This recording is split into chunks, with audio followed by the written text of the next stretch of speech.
This is a short video showing how to add items to the basket using an Excel file on MedBIS.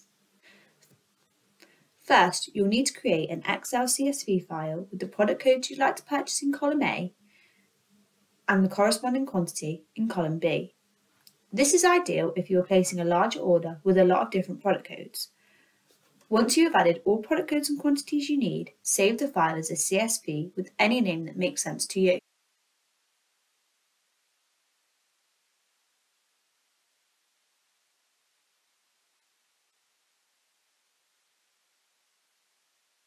Next, log into your account,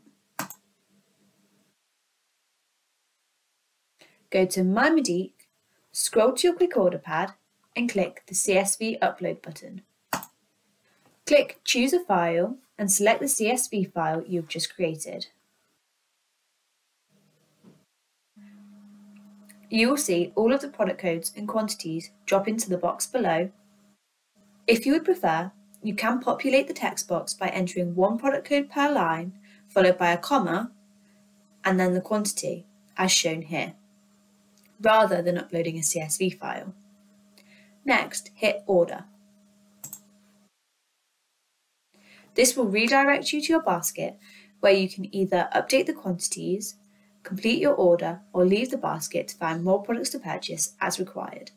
Thank you for using MedBIS.